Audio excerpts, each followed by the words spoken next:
नारायणं नमस्कृतं नरं चैव नरोत्तमं देवीं सरस्वतीं व्यासं ततो जयमुदीरयेत्। व्यासाय विष्णुरूपाय व्यासरूपाय विष्णवे नमो वै ब्रह्मदेवाय वसिष्ठाय नमो नमः। गुरुर्ब्रह्मा गुरुर्विष्णु गुरुर्देवो महेश्वर गुरुर्साक्षात् परब्रह्म तस्मै श्रीगुरवे नमः। भक्ति भक्त भगवंत गुरु चतुर्नाम बपुएक, इनके पग बंदन किए नाशै विघ्न अनेक। बोलिए श्री भागवत भगवान की जय, पुराण पुरुषोत्तम भगवान की जय, श्री व्यास जी महाराज की जय, श्री सद्गुरुदेव भगवान की जय। श्रीमद्भागवत ज्ञानमयी गंगा की अवगाहन करते हुए आज से हम लोग द्वादश स्कंद में प्रवेश हुए हैं। पुराण लक्षण के आधार पर यह आश्रय लीला से संबंधित है। निरोधो मुक्तिराश्रय, और इसमें कुल 13 अध्याय है। दशम स्कंद में हमने निरोध लीला का चिंतन किया, एकादश स्कंद में मुक्ति, और ये द्वादश स्कंद आश्रय लीला से संबंधित है। अत्यंत अद्भुत प्रसंगों से जुड़ा हुआ श्रीमद्भागवत अंततो गत्वा संसार से वैराग्य और प्रभु के प्रति आसक्ति दिलाने वाला अद्भुत ये ग्रंथ है, जिनका गहराई से चिंतन मनन एकादश स्कंद में हुई है। भगवान के मुखारविंद से उद्धव जी को माध्यम बना करके भगवान ने जो भी ज्ञान प्रदान करना था समस्त प्राणियों के उद्धार के लिए, वो सारा का सारा बृहत्तर ढंग से एकादश स्कंद में वर्णन हुई, चिंतन हुई, मनन हुई। यथाधीतम यथामति हम सभी ने आनंद उनका उठाया। अब द्वादश स्कंद आश्रय लीला से संबंधित है। हम सभी जानते हैं आश्रय लेना प्रभु का ही है। इतने सारे कथा कर सुनने के पश्चात भी यदि हम संसार के आश्रय ले लें तो ये उचित नहीं होगा। सारा भगवान ने गुणानुवाद की, सारा का सारा बताया, अनेक प्रसंगों से, अनेक माध्यमों से, जिनमें सत असत सभी प्रकार के हमने चिंतन मनन की। और इतना करने के पश्चात हम प्रभु का आश्रय ले नहीं सके, ले नहीं पाए, तो समझना चाहिए हमने अच्छी तरह से भागवत सुना नहीं, श्रवण कर नहीं सके, या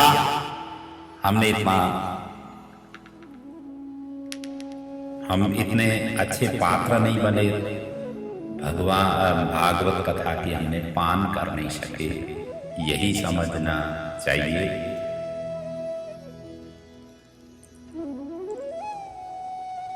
तो इसलिए प्रभु के लिए, प्रभु का बन करके और प्रभु का कार्य समझ करके कार्य करना चाहिए, तभी जा करके हम इसका पूर्ण रूप से आनंद ले पाएंगे। हमारी प्रवृत्ति ऐसी है कि हम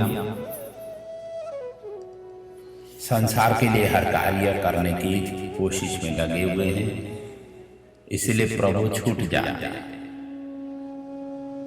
जबकि भागवत ऐसी शिक्षा प्रदान करती है कि सारा का सारा कार्य प्रभु के लिए कर। ये जीवन, ये शरीर, ये प्रकृति मंडल, ये सारा का सारा प्रभु का ही विग्रह है।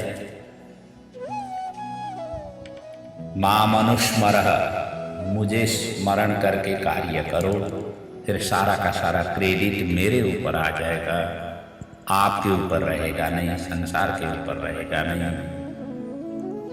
यही प्रभु हमें ज्ञान दे रहे थे एकादश स्कंद में।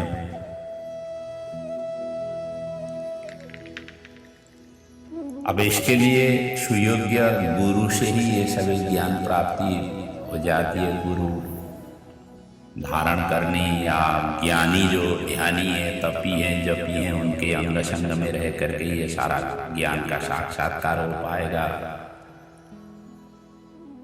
और विद्या भी ऐसी है कि सा विद्या या विमुक्त, हम जो पढ़ाई करते हैं, हमारी आज की पढ़ाई अर्थकरी होगी,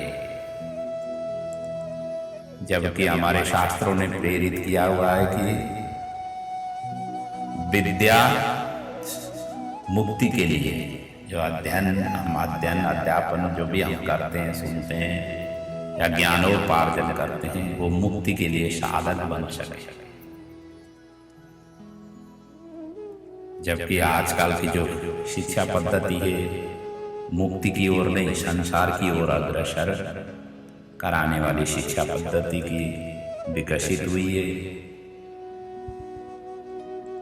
तो सदगुरु की आश्रय लेकर के जो पहले से ही विमुक्त हुए हैं, जो मुक्त हुए हैं, जो पहुंचे हुए हैं, उनका आश्रय लेकर के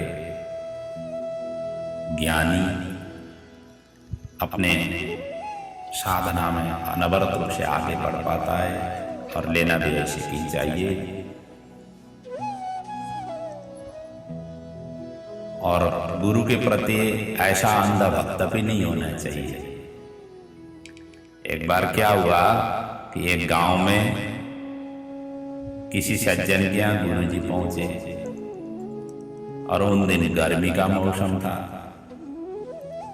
सज्जन ने क्या किया कि कुम्हार से जो मिट्टी के घड़े उन्होंने मंगवाए, और जितने भी जल चाहिए स्नान आदि करने के लिए, उन्होंने मिट्टी के घड़े में पानी भर भर करके रखे, ऊपर छत में रखा।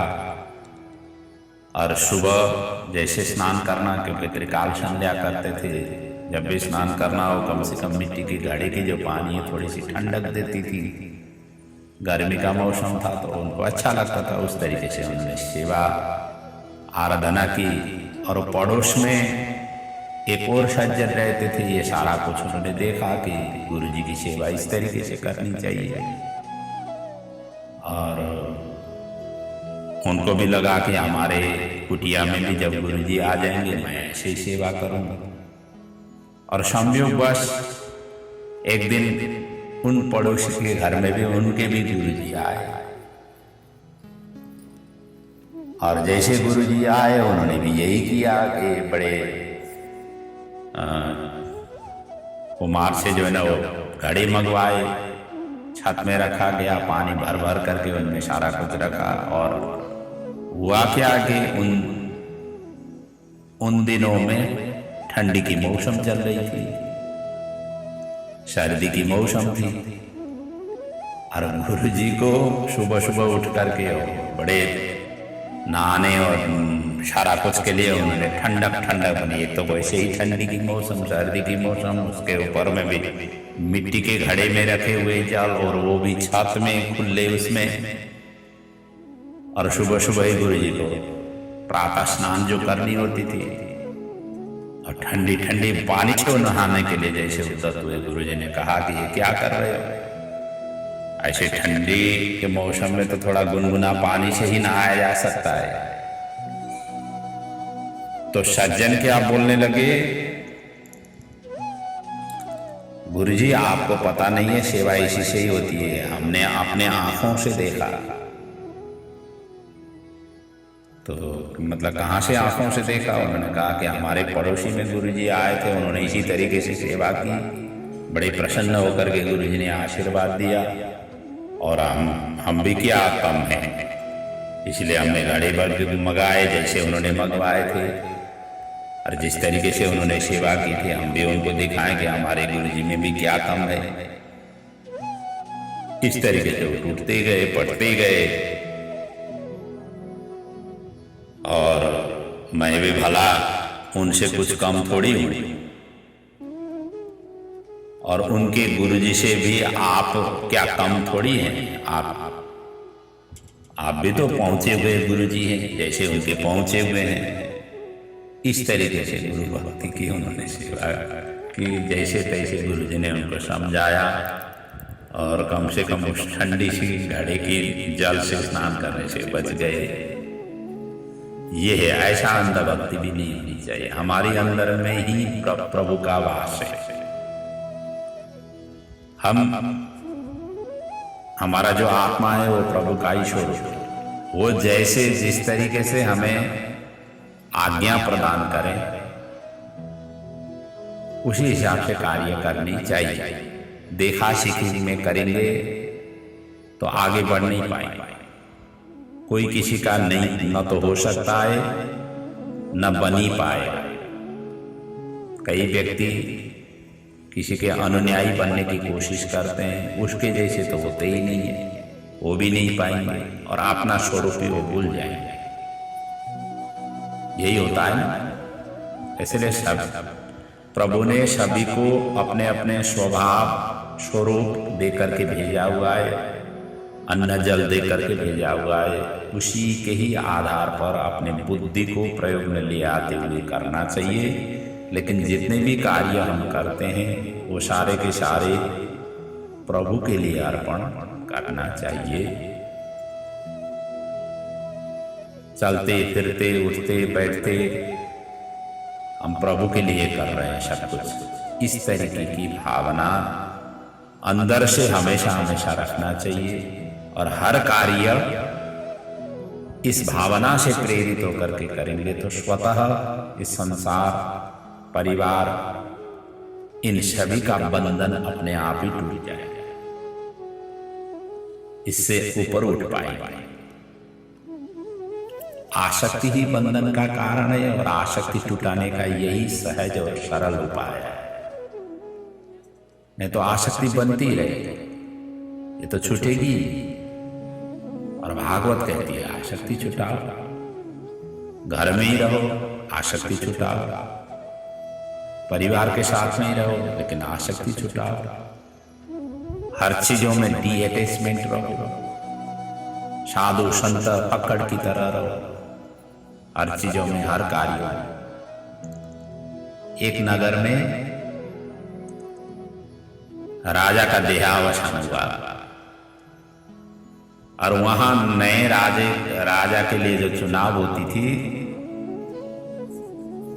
कि उनका नियम ऐसा था कि प्रातःकाल नगर द्वार पर जो कोई भी प्रथम मिल जाते हैं उन्हीं को ला करके राजा बनाया जाता था। और संयोग से क्या हुआ, एक बड़े त्यागी महात्मा कहीं बाहर से आ रहे थे, नगर के अंदर प्रविष्ट करना था। उसी समय संध्या हो गई थी, उन्होंने नगर का दरवाजा बंद कर दिया, अंदर जा नहीं पाए, रुक नहीं पाए और रात भर बाहरी नगर के बाहरी दरवाजे के ऊपर अपने ही पकड़ के पास में तो क्या होता है साधु संत के साधुशाही हिसाब से उन्होंने रात निकाला और सुबह जैसे नगर का दरवाजा खोला, देखते हैं तो साधु पड़े हुए हैं पकड़, और नियम के अनुसार अब दूसरे आदमी को ला नहीं सकते थे और उन्हीं साधु को ला करके उन्होंने राजगद्दी में रख दिया और बड़े राज्याभिषेक उनका हुआ और साधु तो साधु ही ठहरे। उन्होंने सभी को आज्ञा दिया, बस सभी ब्राह्मणों की सेवा करो, साधु संतों की सेवा करो, खूब घोट घोट करके, मतलब जितने भी अच्छी अच्छी पदार्थ हैं उन पदार्थों को बना बना करके साधु संत ब्राह्मण सभी का सेवा करो, सभी प्रभु में प्रभु का आनंद ले लो। प्रभु ने दिया हुआ है तो प्रभु के लिए आनंद में मस्त रहो, प्रभु का भजन करो, यज्ञ अनुष्ठान आदि करो। ये सब चीज करने के लिए उन्होंने सबको आज्ञा दी, क्योंकि साधु साधु ही है।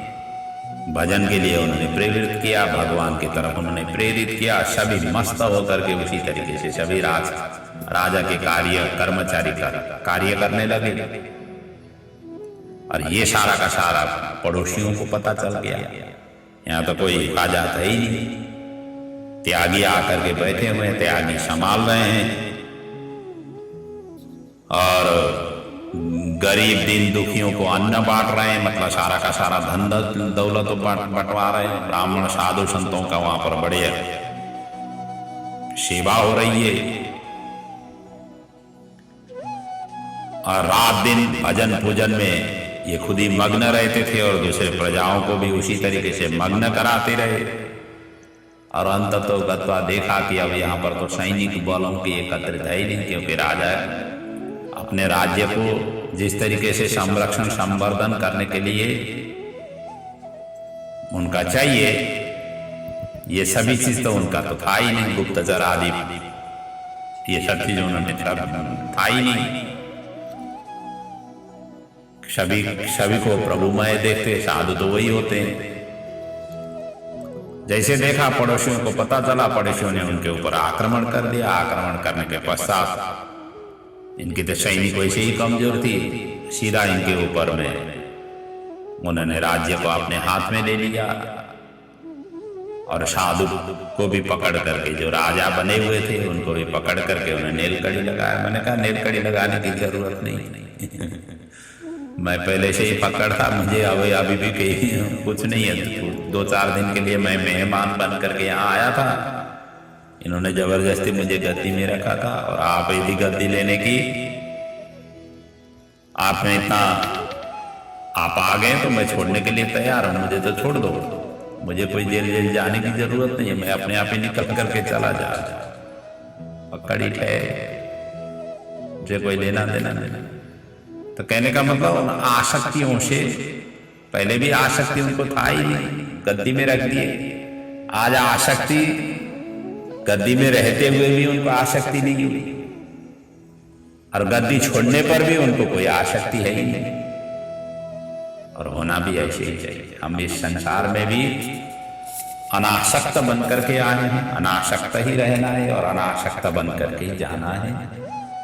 यदि ये कर पाएंगे तो ये जीवन सार्थक है। यदि आसक्ति में ही हम उलझे रहे तो हमारा जीवन पुनः पुनः फिर संसार की चक्र में पड़ेगी। और भागवत धर्म ये कहती है कि संसार चक्र से मुक्ति आप हो जाओ। यदि उसके लिए आप तैयार हो गए हो तो भागवत आपका श्रवण किया हुआ, भागवत का आश्रय लिया हुआ आपके जीवन के लिए सही माने में प्रस्तुत होगा। ऐसा इस अद्भुत ग्रंथ है।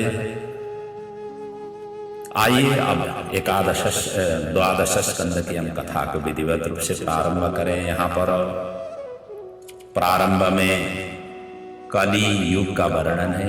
कली युग में कैसे कैसे स्थिति होगी, घोर कली जब आएगी तो कैसे स्थिति बनेगी, इनका चिंतन मनन है। और इसी क्रम में भगवान कल की अवतार धारण करके कैसे संहार करेंगे, इनका भी वर्णन है। और आगे जा करके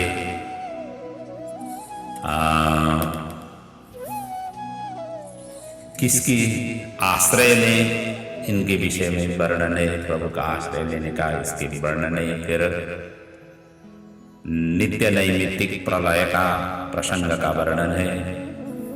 और सुखदेव जी का अंतिम उपदेश राजा परीक्षित जी को प्रदान करके सुखदेव जी का चले जाने का यह प्रसंग है।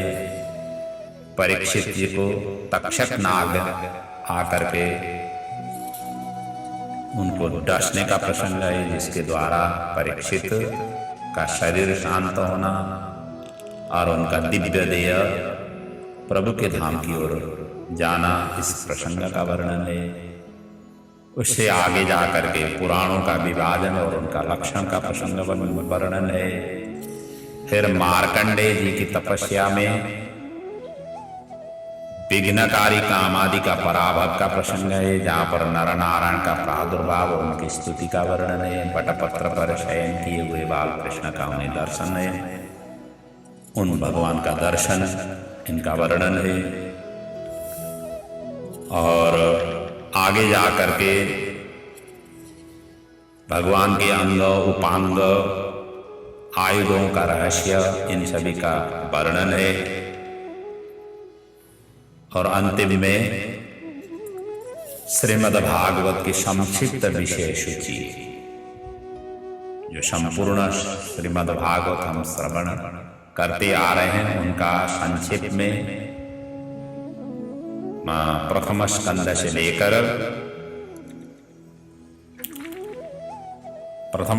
से लेकर द्वादश स्कंद पर्यंत की क्या क्या प्रसंगों का हमने चिंतन मनन किया, इनका विशेष सूची के रूप में हम वर्णन है। और इसी के साथ साथ अंतिम में भागवत की दान की महिमा, भागवत ग्रंथ की दान की महिमा, पुराण श्रीमद् भागवत की पुराण के समापन में करने वाली कृत्य आदि का वर्णन का प्रसंग भी वर्णन है। इस प्रकार से ये द्वादश स्कंद की कथा प्रसंग रहेगी। आइए अब कलियुग के राजाओं की वर्णन, प्रजाओं के वर्णन, यहीं से कथा प्रारंभ हुई है। तो उसी का ही हम चिंतन मनन करते हुए और कथा को विधिवत रूप से आगे वर्णन करते हैं। राजा परीक्षित जी ने यहाँ पर प्रश्न किया, हे ब्रह्मन्, स्वाधामानुगते कृष्णे यद वंशो विभूषणे कस्य वंशो भवत प्रत्याम एतत् आचक्ष्वशमे मुने। परीक्षित जी यहाँ पर प्रश्न करते हैं कि यदुवंश के विभूषण अर्थात भगवान श्री कृष्ण इस धराधाम को जैसे छोड़ करके गए, इसके पश्चात पृथ्वी में किस किस वंशों के आगे बड़ी अर्थात कौन कौन सी वंशों ने इस पृथ्वी को भोग किया, राज्य सुसंपन्न किया, इसके विषय में आप कृपा करके बताइए। तो सुखदेव जी इन्हीं के उत्तर देते हुए कहते हैं, राजन, नवम स्कंद में सोम वंश वर्णन प्रसंग में जरासंध के पुत्र सहदेव से लेकर पुरंजय पर्यंत 20 राजाओं का वर्णन कर चुके हैं। मतलब वो कहा हुआ था, और उसी का मंत्री शुनक राजा को वध करके अपने पुत्र प्रद्युत को राजगद्दी में वो बैठाएगा। ये प्रद्युत वंशीय 5 राजा 138 वर्ष पर्यंत पृथ्वी की शासन करेंगे। यदुवंश का जो उत्पन्न हुआ है सोम वंश में अर्थात चंद्र वंश में उत्पन्न हुए, उनका जो नवम स्कंद की कथा हमने जो चिंतन मनन की थी, उसी के ही प्रसंग से यहाँ पर जोड़ा गया है। इससे आगे जाकर के इसके पश्चात क्या होगा, इस धराधाम में कौन कौन राजा होंगे, इनका वर्णन आगे कर रहे हैं। तो इसके बाद में शिशुनाग आदि 10 राजा ये 360 वर्ष पर्यंत पृथ्वी का पालन करेंगे। इसके बाद नंद वंश 100 वर्ष पर्यंत राज्य करेंगे। इसके बाद चाणक्य मौर्य वंश के प्रथम राजा चंद्रगुप्त को राजगद्दी उन्हें प्राप्त होगा। और ये वंश के 10 राजा कुल 137 वर्ष पर्यंत राज्य करेंगे। मौर्या एते 10 नृपः सप्तत्रिंशत्तोत्तरम। और इसके बाद शुंग वंशीय 10 राजा जो 112 वर्ष पर्यंत राज्य भोग करेंगे।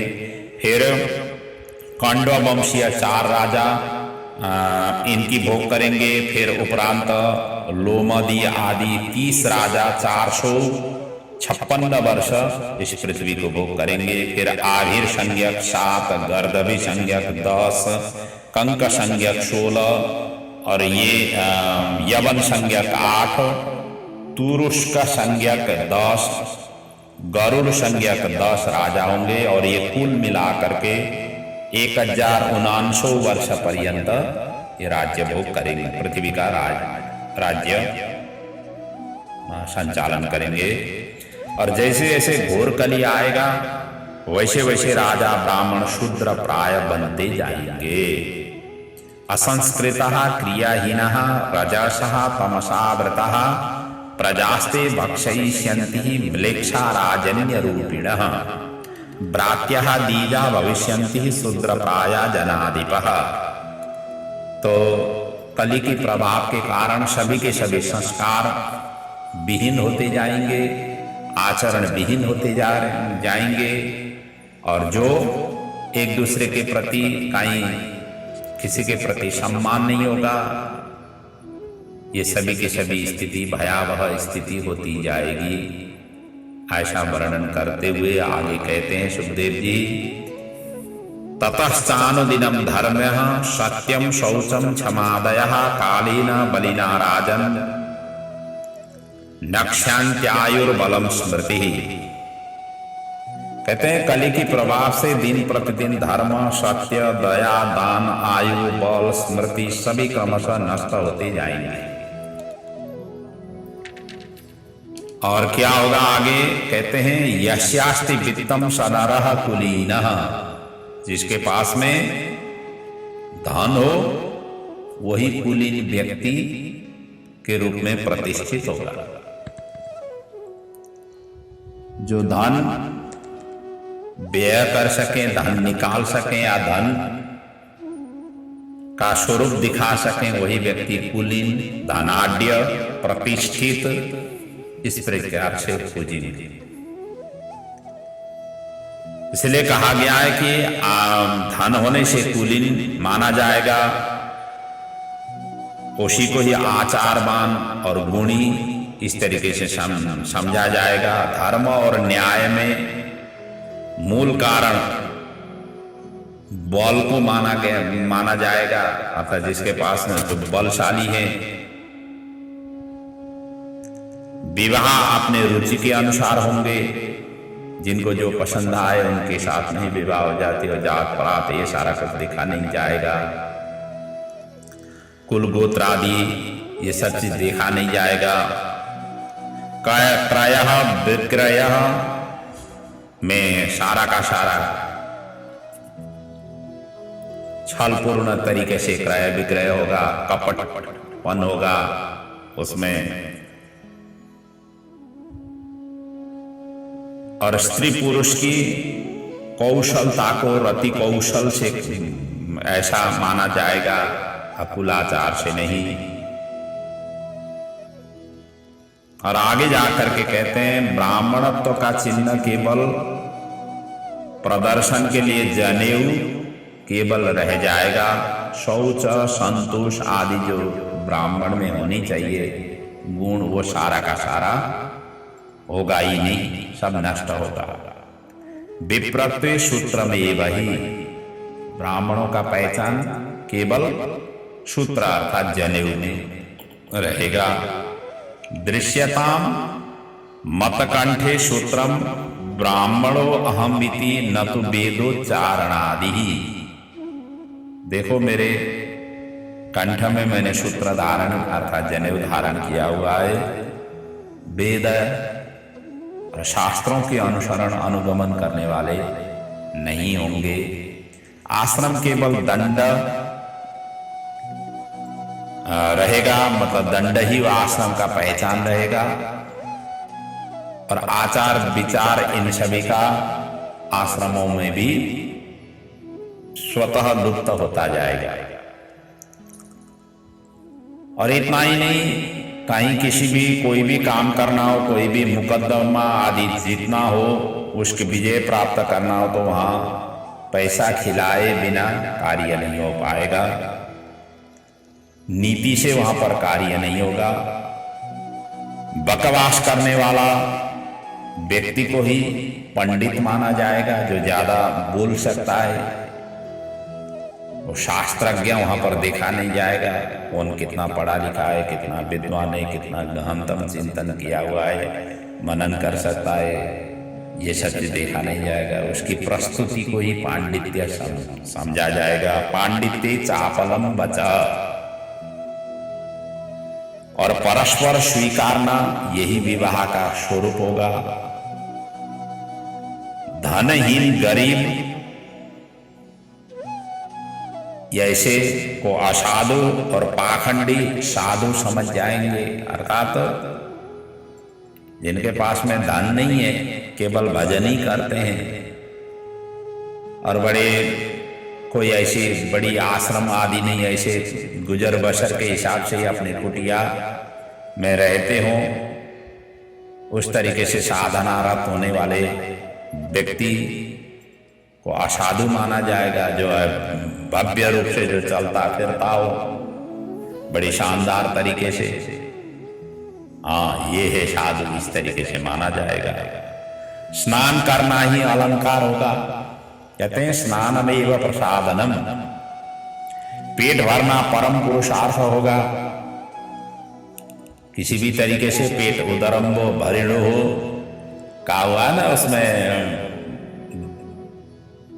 महात्म्य में, किसी भी तरीके से पेट भरने के लिए ही सारा कार्य होगा। धर्म आदि के लिए पुरुषार्थ वहां कार्य नहीं होगी। कुटुंब भरण ही चतुरता माना जाएगा। अपने परिवार की ही भरण पोषण में जो लगे हुए हैं, जो शानदार तरीका से लगे हुए हैं, कर रहे हैं, उन्हीं को ही श्रेष्ठ माना जाएगा। लोक प्रतिष्ठा के लिए होंगे, परलोक के लिए नहीं। कहने का मतलब जो भी कार्य करेंगे अपने प्रतिष्ठा के लिए होगी। कुछ दान भी दे रहे हैं तो पहले से ही अनाउंस हो जाए, पहले से ही उनका नाम अंकित हो जाए। जहां जहां दान दिया जाता है पहले से ही उनका नाम बड़ी बड़ी अक्षरों में लिख करके कहीं प्रदर्शन हो जाए। उस तरीके के दान को लालायित होकर के दान देंगे, लेकिन परलोक के हिसाब से वो दान नहीं देंगे। दाक्ष्यम कुटुंब भरणम यशोर्थे धर्म सेवन, यश के लिए धर्म की सेवन होगी। चारों वर्णों में जो बलवान हो ही राजा होगा। मनुष्य के परम आयु जब घोर कली युग आ जाएगा 20 से लेकर 30 वर्ष पर्यंत की आयु होगी। अभी तो वैसे 100 वर्ष की आयु मानी गई है, बताई गई है, लेकिन घोर कली युग में 20 से 30 वर्ष तक ही जीवित मनुष्य रहेंगे। त्रिंशाद विंशति वर्षाणि परमायु कलौ नृणाम, 30 या 20 बताया गया है, तो इतना परमायु होगा। वर्णाश्रम धर्म नष्ट हो जाएगा। गौएं बकरी के समान होंगे। जो आज गाय हम देख रहे हैं, बकरी आजकल जो बकरी हम देखते हैं उसके समान होंगे जब घोर कली आएगा। सन्यासी ठाट बाट में संपन्न होंगे। गृहस्थी भिक्षा मांगने के लिए उतारू होंगे, भिक्षा मांगते हुए चलेंगे। आज जैसे सन्यासी भिक्षा मांगते हुए चल रहे हैं, और उन दिनों में भी गृहस्थी भिक्षा मांगते हुए नजर आएंगे।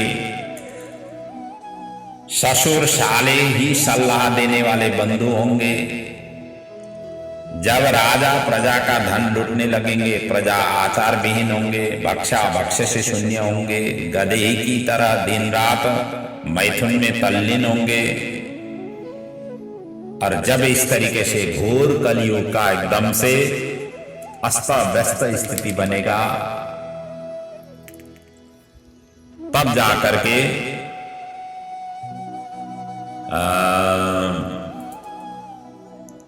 भगवान पुनः प्रकट होंगे, भगवान का अवतार होगा। इसलिए कहा गया है तब भगवान धर्म रक्षार्थ संबल ग्राम में विष्णु यशा नामक ब्राह्मण के घर में अवतरण होंगे। संबल ग्राम मुख्यस्य ब्राह्मणस्य महात्मनः भवने विष्णु यशस कल्कि प्रादुर्भविष्यति। कम सुखम लाति ददातीति कलोह धर्मः तम कायाति उपदिशतीति।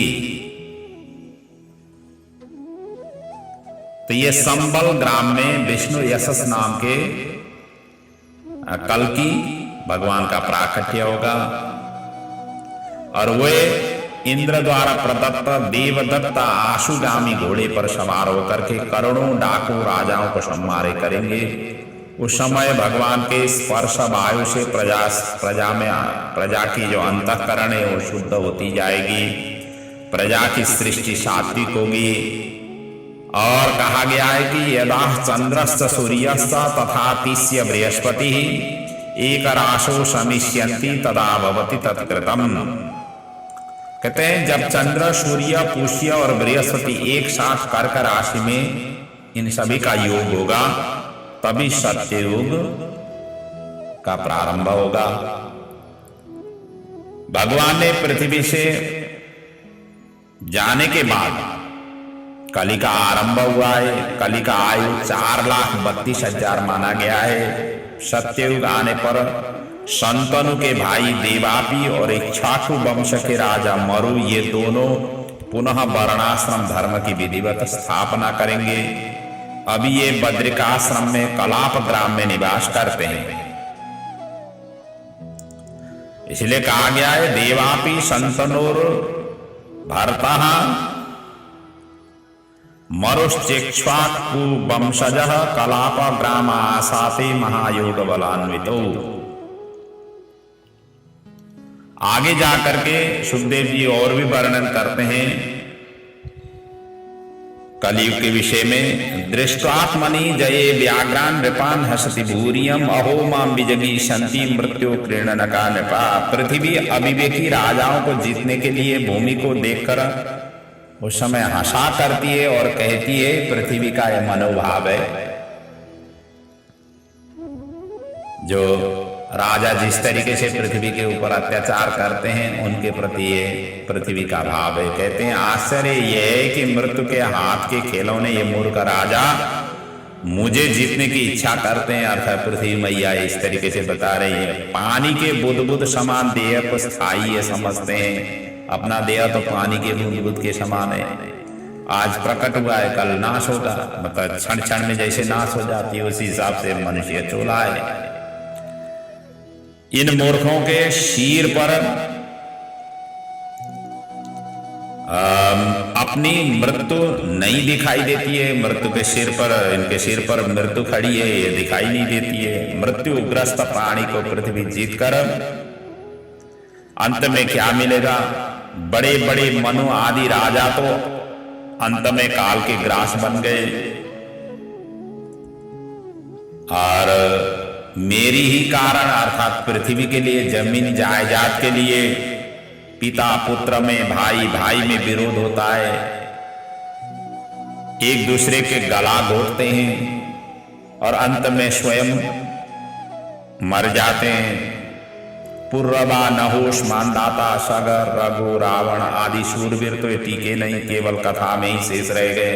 और की तो क्या गिनती है, इतने बलशाली होकर के भी तो ये रहे ही नहीं। जितने भी शहनशाह इस धराधाम में आए हैं कोई कोई रहे नहीं। तो दो पानी की बूंद बूंद की तरह हमारी ये जीवन चक्र है। और इसी जीवन चक्र के अंदर में क्यों राग द्वेष ईर्ष्या काम क्रोध इन सभी को लेकर के पल करके हमें जिए। पृथ्वी इस तरीके से राजाओं के प्रति देख करके इस तरीके से हंसा करती है। यह मानव जीवन मूलतः भगवत प्राप्ति के लिए है और इसी जीवन से ही उस भगवत प्राप्ति की होने में सरल माना गया है, अर्थात साधन स्वरूप है। जीव गर्भावस्था में ही प्रतिज्ञा करके आता है। हम जब मां के गर्भ में होते हैं तभी हम प्रतिज्ञा करते हैं कि प्रभु इस स्थिति से मुझे बाहर निकालो। मैं श्वास प्रश्वास अच्छी तरह से ले नहीं पा रहा हूं। अनेक प्रकार की स्तुति और वंदना प्रभु को याद करते हुए हाथ जोड़ करके गर्भस्थ शिशु गर्भावस्था में प्रभु को पुकारता है। इसका विशद वर्णन गरुड़ पुराण में लिखे किस तरीके से जीव वहां पर प्रार्थना करता है। तो जैसे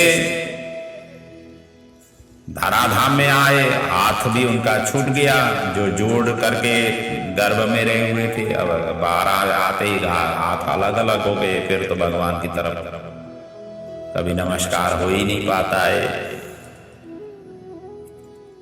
इसलिए कहते हैं भगवान का नाम गुणानुवाद समूल अमंगलों का नाश करने वाला है। भक्ति करने वालों को प्रतिदिन उन्हीं का श्रवण करण मनन चिंतन करते हुए जीवन को आगे बढ़ाना चाहिए। कहा भी है, यदुत्तम श्लोक गुणानुवाद संगीयते वीक्ष्ण मंगलग्न तमेव नित्यं शृणुयाद वीक्षणं कृष्णे मलं भक्ति अभीप्समान। भगवान का ही उत्तम श्लोक भगवान की गुणानुवाद में ही अपना जीवन को न्यौछावर करना चाहिए। अंततो गत्वा किसी भी तरीके से यही शिक्षा देने की कोशिश भागवत करती है कि संसार की जितने भी माया ममता जिन जिन के द्वारा हम बधे हुए हैं उन सभी को ढीला करो। जैसे जैसे उम्र बढ़ती गई, जैसे आपको ज्ञान प्राप्त हुआ, वैसे वैसे ये सभी का सभी ढीला करो। उनमें आसक्ति मोह उनको निकालो। यदि नहीं निकालोगे तो अंतिम क्षणों में मुसीबत होगी, निकालने में बड़ा दिक्कत होगी। तो जहां भी रहे हो बड़े आनंद से रहो, मस्त रहो, लेकिन आसक्त विहीन रहो, अनासक्त होकर के रहो, अतिथि बन करके रहो, थिति बन करके नहीं रहो। हम एक एज अ गेस्ट हैं, इस भावना से रहो, इसी भावना से व्यवहार करो, तब आपका जो है ना सहज होगा, सरल होगा। नहीं तो निकालना बड़ा मुश्किल है। फिर यहां पर परीक्षित जी आगे प्रश्न करते हैं, कली के दोष को समूल नाश किस तरीके से सरलता से कर सकते हैं। युग युग धर्म प्रलय आदि का स्वरूप भी आप कृपा करके हमें समझाइए। तब जाकर के सुखदेव जी आगे वर्णन करते हैं। हे राजन, सत्ययुग में धर्म के 4 पाव थे, जिसमें सत्य, दया, तप और दान। त्रेतायुग में 1 निकल गया, 3 रह गए, द्वापर में 2 और कलयुग में केवल 1 दया ही बचा हुआ है। इसलिए अधर्म के भी 4 पाव हैं, अनृत, हिंसा, असंतोष, विग्रह। ये कहे गए अनित्र से सत्य का नाश, हिंसा से दया का नाश, असंतोष से तप का नाश और विग्रह से दान का नाश होता है। इसलिए इसे हमेशा हमेशा सुरक्षित रखना चाहिए। कलयुग में मनुष्य लोभी, कृपण, दुराचारी, निर्दयी, नास्तिक, निरर्थक, बैर करने वाले इस तरीके से होंगे। लोभ पापस्य कारणम, लोभी है सभी चीज का मूल। ईर्ष्या है, द्वेष है, कृपण है, दुराचारी है। जिन्होंने ये सब चीज त्याग दिया वो सत्ययुग में रहे। जो ये लेकर के चल रहे हैं और घोर कलयुग में जितना ज्यादा ये गुण अपने पास में है, उतना ही घोर कलयुग में आप प्रवेश कर रहे हैं। छोड़ो ये सब चीज। भगवान ने ये सब चीज करने के लिए हमें यहाँ इस धराधाम में भेजा नहीं है, अपना जीवन की कल्याण करने के लिए भेजा हुआ है। और दूसरी बात ये भी ध्यान रखो, पिछले जन्मों में हमने इतने अच्छे कर्म नहीं कर सके, जिसके द्वारा हमारा पिछले जन्म ही मुक्ति हो गया होता तो हम इस संसार में आ नहीं पाते थे, आने की जरूरत नहीं पड़ती थी।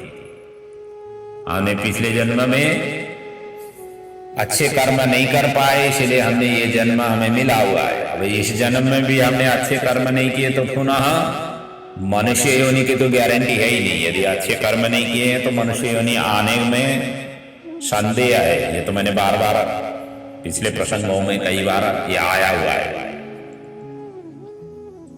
तो इसलिए इसी जीवन से, जब जीवन मिला हुआ है, हमें ज्ञान और चेतना मिल गई है और ऐसे सदग्रंथों का आश्रय हमने लिया हुआ है, तो हमारा जीवन इसी समय ही करना चाहिए, विलंब नहीं करना चाहिए।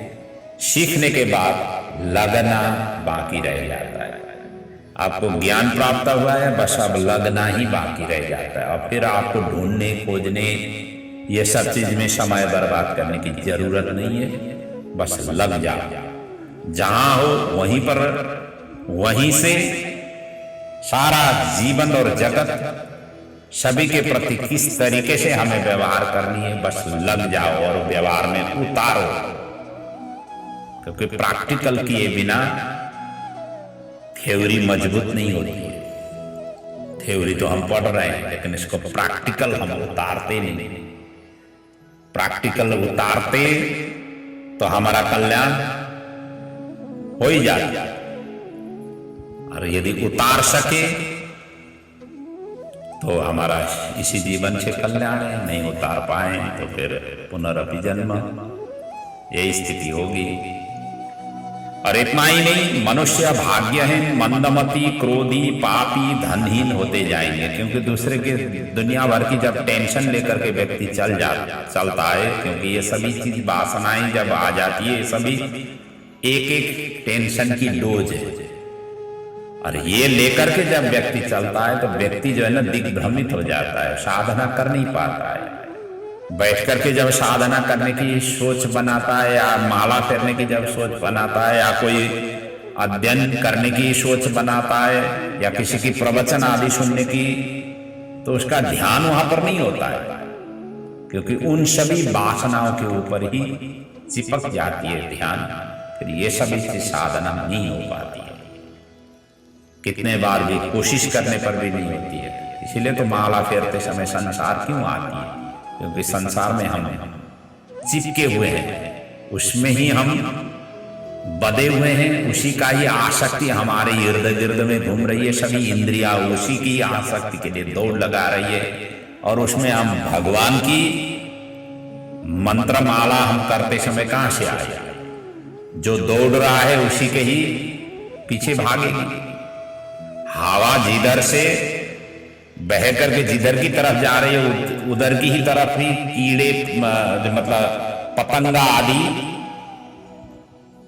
पत्ते आदि, धूल आदि उधर की ही तरफ उड़ करके जाएगा। क्योंकि वासना हमारे संसार में अटका हुआ है, और हम बीच बीच में भगवान को याद करना चाहते हैं, करने की कोशिश करते हैं, सुबह शाम हो या जैसे अपना हमें समय होती है उस समय करना चाहते हैं। लेकिन हमारी आवाज जो है ना उधर संसार की दौड़ लगाए रही है, संभव ही नहीं है।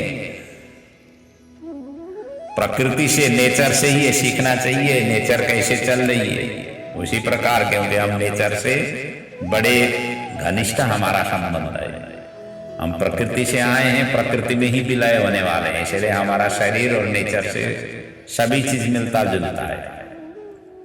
उनसे ही ज्ञान लेना चाहिए, उनसे ही शिक्षा लेना चाहिए। और इतना ही है कि जहां से जिधर से भी आपको ज्ञान मिला, संसार बंधन का कारण है, आपको ये ज्ञान मिला, और कौन सी बंधन की कारण नहीं है उसकी तलाशी में निकलो।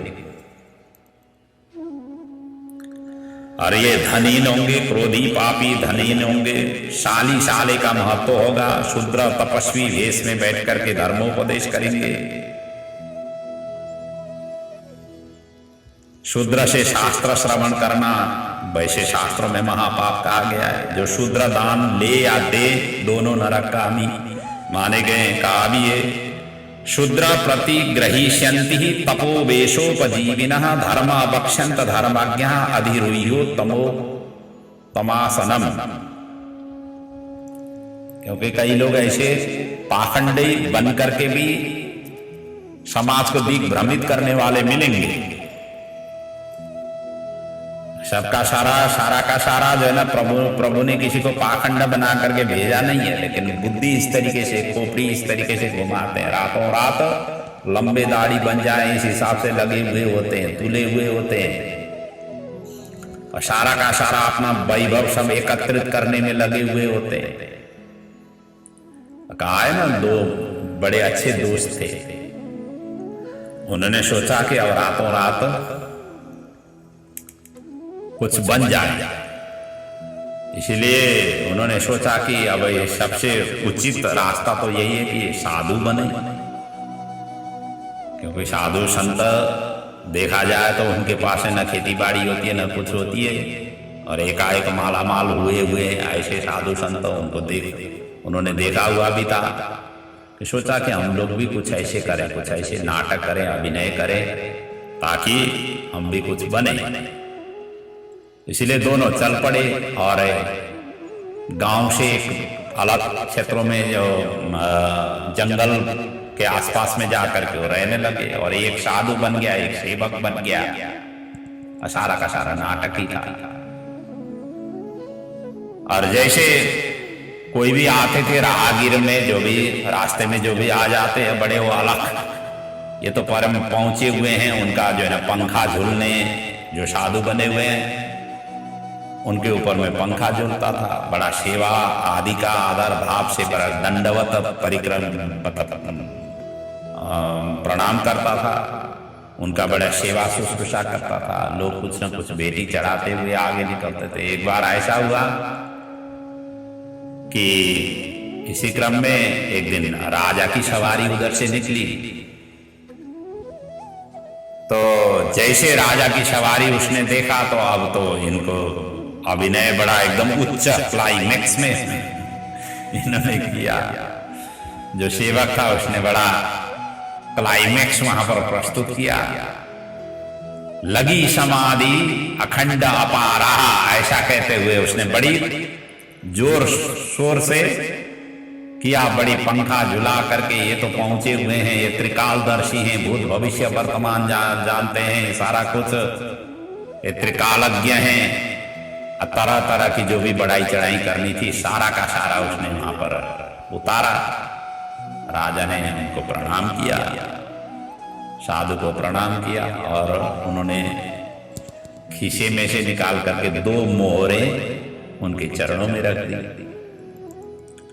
चरण में रखते ही राजा तो अब वहां से निकल पड़े, क्योंकि उसमें समाधि में थे। अब आशीर्वाद तो उन्हें आंख खोलना ही नहीं था। समाधि में व्यक्ति कैसे आंख खोले? उन्होंने दर्शन करके निकल पड़े। और राजा जैसे निकल पड़े, उन्होंने जो सेवक था उसने एक मोहरे तो उसने अपने खीसे में रख दिया, एक मोहरी वहां पर रखा। जैसे राजा दूर गए तो उन्होंने कहा कि आंख खोलो। आंख खोला तो मोहरे तो एक ही है। उन्होंने कहा कि इन्होंने 2 मोहरे चढ़ाई थी। जो समाधि में बैठे हुए थे कहते हैं 2 मोहरे चढ़ाई थी। कहने के एक ही मोहरे चढ़ाए हैं, आपको कैसे पता है, आप कैसे कहते हैं? उन्होंने कहा 2 मोहरे चढ़ाई थी। मतलब विवाद वहां पर हो गया। कहने लगा कि आपको क्या है इसके प्रमाण? तो कहते हैं कि मैंने जो है ना मोहरे जब चढ़ाए थे तो वहां आवाज आई थी। एक ही मोहर चढ़ाया हुआ होता तो आवाज नहीं आती थी। इस तरीके से झगड़ पड़े, लड़ पड़े। तो उस मोहर के पीछे अब ये दोनों झगड़ पड़े, और जो जिस उद्देश्य से वहां पर गए थे वो सारा का सारा नष्ट हुआ। और जितना समय वो समाधि में लगा करके भगवान की लिए जो अभिनय कर रहे थे, उस समय में भी यदि भगवान का उन्होंने चिंतन किया हुआ होता तो कल्याण हो जाता था। और चिंतन उनका नहीं था, संसार की थी, माया बटोरने की थी। तो कई व्यक्तियों की इस तरीके से की भी साधना होती है, और इसको कहते हैं दंभ। और ये दंभिक व्यक्ति होंगे, और कई लोग दिखाने के लिए सारा कुछ करते हैं। दिखावा करने वाले की कल्याण नहीं होती है। तो दिखावा तो दिखावा, एक जैसे नाटक में मंचन होती है, बस वहीं तक ही सीमित होती है। मंचन हो गया, बात खत्म। मंचन अपने अंदर हृदय में होनी चाहिए। यदि हृदय से मंचन जब हो जाती है तब फिर कल्याण हो जाता है। बाहर इंद्रियों की संतुष्टि के लिए जो मंचन होती है वो कल्याणदायक नहीं होती है।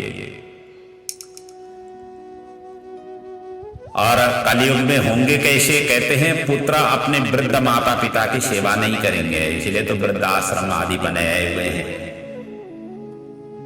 और धन के लिए झगड़ा करेंगे माता पिता से, धन हड़पने के लिए। लेकिन उनकी पालन पोषण भरण पोषण जब उनकी जरूरत हो उस समय वो सेवा नहीं करेंगे। जबकि माँ ने 10 महीने तक गर्भ में रख करके उनके जन्म दिया। छोटे छोटे बच्चे थे, किस तरीके से उन्होंने प्रथम पाठशाला ही माँ बताया गया। तो माता ने सब कुछ सिखाई, संसार में कैसे चलना है, फिरना है, कैसे व्यवहार करना है, आचरण करना है, पिताजी ने अपना सारा परिश्रम पसीना बहा करके उनको पलाया बढ़ाया शिक्षित किया और अंतिम में जाकर के जब वृद्धावस्था आ जाती है तो उनकी क्या हालत होती है हम सभी भुक्तभोगी हैं। उनकी पालन पोषण नहीं करेंगे, पैसे के पीछे अपने कुटुंब को मार डालेंगे, कोई किसी के रिश्तेदार वो देखेंगे नहीं। कई घरों में तो ऐसे विभत्स घटनाएं होती है, अपने ही जिन्होंने जन्म दिया उनके ऊपर ही प्रहार करके धन के लिए प्रहार करेंगे। ब्रह्मचारी अपवित्र होते जाएंगे, जो ब्रह्मचर्य में रहे हुए हैं वही अपवित्र होंगे। गृहस्थी भीख मांगेंगे, वानप्रस्थी गांव में बैठेंगे, सन्यासी अत्यंत लोभी और अर्थपिशाच होंगे, गांव गांव में लुटेरा का जमात होंगे, बलशाली निर्बल का धन हरण करेंगे, स्त्री पतिव्रता नहीं रहेगी, संतान अधिक पैदा करेगी, प्रत्येक घर में बीमारी, क्लेश, दोष और अशांति होगी। घोर कलयुग में ये स्थिति होगी और कई घटनाएं आजकल हमें ये सारा का सारा देखने को मिल रहा है। तो कली का ये सारा स्वरूप ही है, इस तरीके से ही समझना सान्दर्भिक होगा। विवेकी पुरुष को ये 5 चीजों से एक भी जहां पर नहीं हो वहां पर ठहरना नहीं चाहिए, रहना नहीं चाहिए, वो असुरक्षित जगह माना गया है। कहते हैं धनिकः श्रोत्रियो राजा नदी वैदस्तु पंचमः पंच यत्र न विद्यन्ते न तत्र दिवसं वसेत। ये नीतिकारों ने लिखा हुआ है। जहां ब्राह्मण नहीं हो, जहां राजा नहीं हो, जहां नदी नहीं हो, न डॉक्टर हो, जहां धनी लोग नहीं रहते हो, धनी व्यक्ति नहीं हो, तो ऐसे गांव बसने लायक का नहीं है। इसलिए जिस घर में जहां पर भी आप रहना चाह रहे हैं इन सभी चीजों को देखते हुए रहना चाहिए, ये नीतिकारों ने कहा हुआ है। कली के दोष को दूर करने के लिए एकमात्र प्रभु का नाम है। हरेर नाम हरेर नामैव केवलम कलौ नास्तैव नास्तैव नास्तैव गतिरन्यथा। हरि का नाम ये, जिसके नाम में इतना शक्ति है कि चलते फिरते गिरते किसी भी तरीके से नाम लेने पर अभय पद को प्राप्त कर लेता है। इसीलिए कहा गया है यन्नामधेयं म्रियमाण आतुर पतन स्खलन वा विवशो गृणन् पुमान् विमुक्तकरमार्गलमोत्तमां गतिं प्राप्नोति यक्ष्यन्ति न तं कलो जना।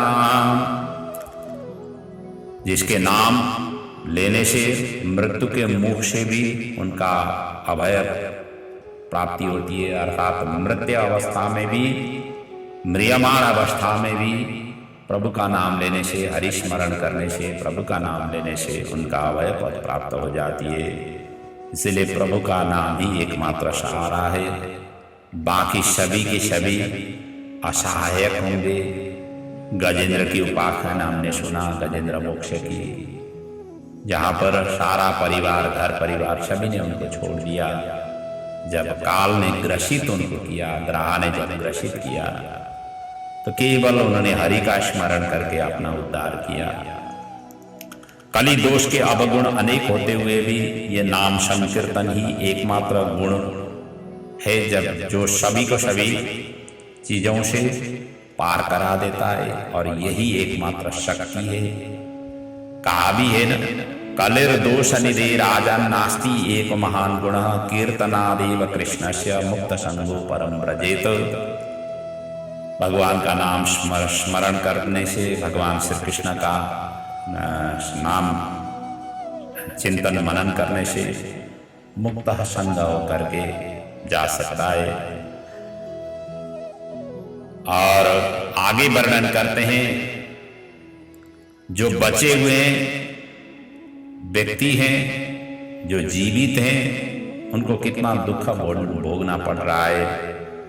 जो मृत्यु को प्राप्त किए गए हैं वो सभी के सभी धन्य हैं, ऐसा भी यहाँ पर वर्णन है। कहते हैं निर्बीजा पृथ्वी निरौषधि रसहा नीचा महत्वम गता भूपाला निज धर्म कर्म रहिता विप्रा कुमार्गे रता भार्या भर्ति विरोधिनी पररतः पुत्रा पितुर्दोषिणी हा कष्ट खलु वर्तते कलियुगे धन्यामृताय नरः। और वही व्यक्ति धन्य है जो मृत्यु को प्राप्त हुए हैं। जो बचे हुए हैं वो किस तरीके से धराधाम में अनेक प्रकार की समस्याओं से जूझे हुए हैं, और ऐसे जूझे हुए अवस्था में भी प्रभु का नाम जो ले सकते हैं वही व्यक्ति पारंगत हो सकते हैं, वही व्यक्ति सुख और शांति से रह सकते हैं। तो सत्ययुग में प्रभु को ध्यान से प्राप्ति किया जा सकता था, और त्रेतायुग में आकर के यज्ञ से, द्वापर में आकर के पूजा से, तथा कलियुग में केवल हरि नाम की कीर्तन से, हरि नाम के स्मरण से भगवान की प्राप्ति किया जाता है। इसलिए कृते अध्यायतो विष्णु त्रेतायाम यजतो मखहि द्वापरे परिचर्यायाम कलो तद हरि कीर्तनात्। कलियुग में वही फल हरि कीर्तन से प्राप्ति होती है। और व्यास जी का भी यही वचन है कि जहां अपूज्य को सम्मान होता है, पूज्य को अनादर होता है, वहां 3 अनर्थ होती है। कहते हैं एक तो दुर्भिक्ष, कहते हैं भीषण अकाल, जिसको दुर्भिक्ष का अर्थ, और तीसरा है मरण, किसी भी तरीके से भूकंप आदि से दुर्घटना होकर के, या कोई ऐसे एक्सीडेंट के आधार पर किसी न किसी तरीके से इस तरीके से मरण हो जाती है। और तीसरा है भय, प्रत्येक क्षण डर होना, जिसको भय कहा गया है। इसलिए व्यास जी कहते हैं अपूज्या यत्र पूज्यन्ते पूज्यानां च व्यतिक्रमः त्रीणि तत्र प्रवर्तन्ते दुर्भिक्षम मरणम भयम। इस तरीका का कलियुग का यहाँ पर चिंतन मनन किया गया है। तो इस कलियुग में ही हम सभी हैं। ये युग को कलियुग माना गया है, बताया गया है शास्त्रों ने। और इस कलियुग में रहते हुए हमें हरि का आश्रय लेना है। हरि ही सभी दुखों का हरण करेंगे। दुखों का हरण करने से ही उनका नाम हरि पड़ा हुआ है। और हरि का आश्रय ही एकमात्र सच्ची आश्रय है। और ये न केन प्रकारेण हरि की आश्रय ले। इंद्रियों को संसार में भटकने तभी तक प्रदान करें जब तक वो हरि की आश्रय नहीं छोड़े, तब तक उनको भटकने दें। जहां पर हरि से वियोग होंगे उस से आगे बढ़ने नहीं दे।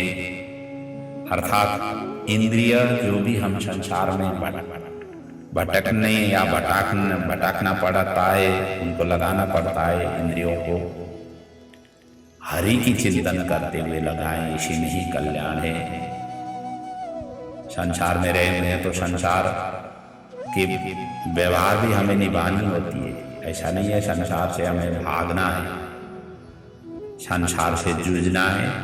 और जूझते हुए हमें सहज और सरल की अनुभूति हमें हमेशा हमेशा प्राप्ति करनी है। और उसके लिए केवल हरि का आश्रय ही एकमात्र साधन है। बाकी सभी के सभी नाशवान है, हरि ही अविनाशी है। नाशवान के पीछे भागने से कोई फायदा होने वाला नहीं है। अविनाशी के पीछे भागने से हम अजर अमर हो जाते हैं। और आज के प्रसंग को इन्हीं चिंतन मनन के साथ यहाँ पर विराम देते हैं। आगे की प्रसंग पुनः अगले पड़ाव में चिंतन मनन करेंगे। आपका जीवन भागवत ग्रंथ के आश्रय, इसकी चिंतन मनन से सहज और सरल हो, यही प्रभु के चरणों में वंदन प्रार्थना सहित मैं अपने वाणी को विराम दे रहा हूँ। ओम पूर्णमदः पूर्णमिदं पूर्णात् पूर्णमुदच्यते पूर्णस्य पूर्णमादाय पूर्णमेवावशिष्यते। बोलिए श्री भागवत भगवान की जय। पुराण पुरुषोत्तम भगवान की जय। सद्गुरुदेव महाराज की जय।